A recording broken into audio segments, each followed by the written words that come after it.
Hello student, science একাডেমিকে তোমাদের সবাইকে স্বাগতম। আজকে নবম দশম শ্রেণীর চ্যাপ্টার 3 এর কিছু বেসিক বিষয় নিয়ে আলোচনা করবো। পরমাণুর গঠন। গত ক্লাসে আমরা পরমাণুর গঠন সম্পর্কে দেখছি নাকি? পরমাণুর গঠন সম্পর্কে দেখছি কি আমরা ইলেকট্রন প্রোটন কি পরমাণু ভাঙলে পরমাণুকে ভাঙলে আমাদের কি ইলেকট্রন পাই, তারপর একটা কি প্রোটন পাই, ঠিক না? তারপর একটা কি নিউট্রন পাই। এখন এই ইলেকট্রন প্রোটন নিউট্রন কি সেটা আমরা দেখবো। আচ্ছা, ইলেকট্রন হচ্ছে কি ঋণাত্মক চার্জ বিশিষ্ট কি আধান, ঋণাত্মক চার্জ বিশিষ্ট কি আধান। আর প্রোটন হচ্ছে ধনাত্মক চার্জ বিশিষ্ট আধান, ধনাত্মক চার্জ বিশিষ্ট আধান। নিউট্রন হচ্ছে কি নিরপেক্ষ চার্জ বিশিষ্ট কি নিরপেক্ষ চার্জ বিশিষ্ট কি আধান। এখন প্রোটনকে আমরা আরেকবার বলতে পারি যে প্রোটন হচ্ছে কি কোন মৌলের কি পারমাণবিক সংখ্যা, কি সংখ্যা? পারমাণবিক সংখ্যা। তাহলে একটু খেয়াল করো, তাহলে প্রোটন যদি কাকে বলে আসে আমরা কি বলবো? কোন মৌলের পারমাণবিক সংখ্যাকে ওই মৌলের কি বলে? প্রোটন সংখ্যা বলে। তাহলে এখন পারমাণবিক সংখ্যাকে আমরা মূলত জানি কি জেড দ্বারা প্রকাশ করি। তাহলে পি ইকুয়াল কত? জেড, এটা একটা সূত্র। পি ইকুয়াল কত? জেড। তার মানে কোন মৌলের পারমাণবিক সংখ্যাকে ওই মৌলের কি বলে? প্রোটন সংখ্যা বলে। বুঝতে পারছি? আচ্ছা, এখন নিউটন যদি লিখি, নিউটন থেকে আগে আমরা জানতে হবে কি ভর সংখ্যা কাকে বলে, ভর সংখ্যা কাকে বলে। আচ্ছা, ভর সংখ্যা মূলত এই দ্বারা প্রকাশ করে, কোন মৌলের ভর সংখ্যা কি দ্বারা প্রকাশ করে? এই দ্বারা। তাহলে এই ইকুয়াল কত? হ্যাঁ, পি প্লাস কত? এন। পি প্লাস কত? এন। এখন পি বলতে আমরা জানি কি প্রোটন সংখ্যা, এন বলতে আমরা জানি কি নিউট্রন সংখ্যা। তাহলে কোন মৌলের প্রোটন সংখ্যা ও নিউট্রন সংখ্যার সমষ্টিকে, প্লাস মানে কি সমষ্টি, তাহলে কোন মৌলের প্রোটন সংখ্যা ও নিউট্রন সংখ্যার সমষ্টি কি বলে?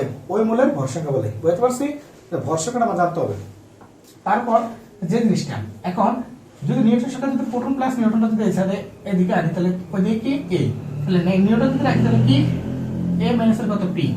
এটা হচ্ছে আমার নিউটন সংখ্যা নির্ণয় করার সূত্র। তাহলে নিউটন সংখ্যা কাকে বলে?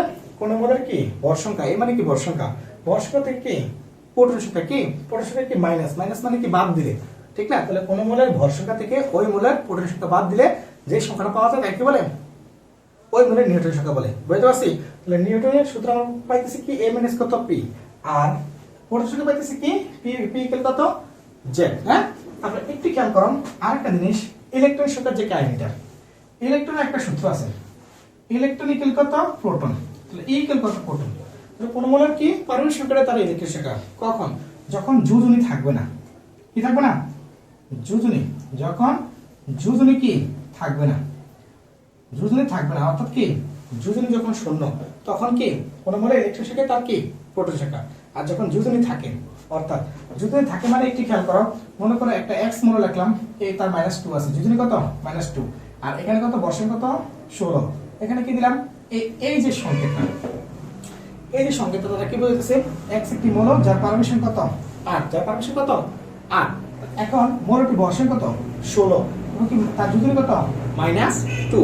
এখন তার তো যোজনী আছে, তার ক্ষেত্রে এরকম যখন যোজনী থাকবে, প্লাস থাকবে আর মাইনাস থাকবে, যোজনী থাকলে তখন কি হবে না, ইলেকট্রন আর প্রোটন সংখ্যা সমান হবে না। তখন যে জিনিসটা হবে, তখন কি ইলেকট্রন ইকুয়াল কত? প্রোটন। এখানে দেখো যোজনীটা কি মাইনাসের আছে না প্লাসের আছে? যদি মাইনাসের থাকে তাহলে প্লাসের কত? 2। আর যদি প্লাস থাকে তাহলে আমরা কি মাইনাসের 2 লিখব। বুঝতে পারছি? তার মানে বুঝতেছি যখন কি কোন একটা মৌলের যোজনী শূন্য থাকে, তখন কি ইলেকট্রন সংখ্যা আর প্রোটন সংখ্যা সমান, আর অন্যথায় সমান না। অন্যথায় কি যোজনী প্লাসের থাকলে এখানে মাইনাসের হবে, মাইনাসের থাকলে প্লাসের হবে। বুঝতে পারছি? আচ্ছা, এখন আমরা কি কোন একটা মৌলের কি ইলেকট্রন প্রোটন নিউট্রন সংখ্যা নির্ণয় করার চেষ্টা করি। হ্যাঁ, দেখি আমরা। তাহলে একটু খেয়াল করে এই সূত্রগুলো একটু তোমরা কারেকশন করবা। আর সবাইকে আমার ক্লাসগুলো যারা দেখতেছো, আমার স্টুডেন্ট, বিশেষ করে আমার স্টুডেন্ট, তারা কি অবশ্যই শেয়ার করার চেষ্টা করবে। হ্যাঁ, আচ্ছা, এখন দেখো এক্স একটা মৌল, ঠিক না? যেটা আমরা প্রথম বলেছিলাম 8 16 তারপর -2, ঠিক না? এই মৌলটির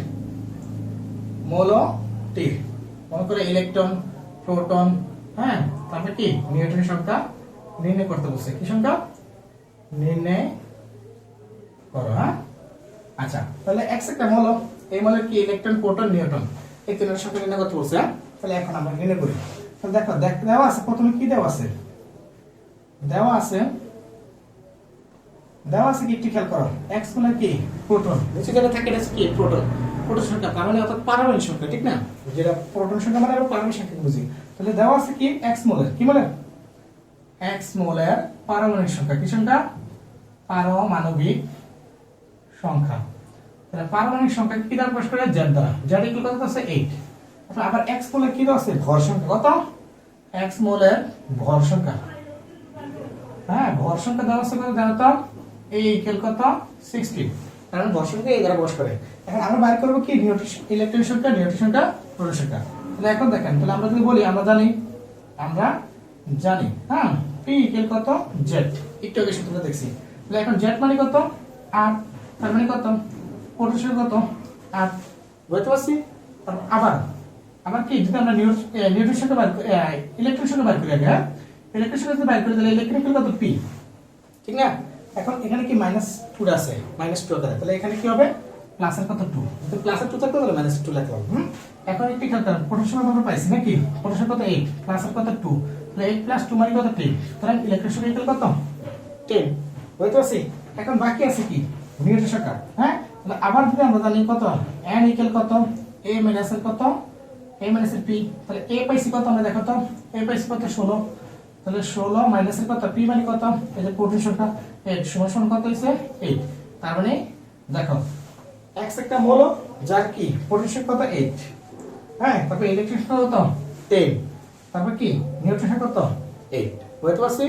এই হচ্ছে তোমার কি কোন একটা মৌলের কি ইলেকট্রন প্রোটন নির্ণয় করার কি কৌশল। হ্যাঁ তোমার সূত্রগুলো মনে রাখতে হবে। হ্যাঁ আজকে এতটুকুই। আল্লাহ হাফেজ। হ্যাঁ।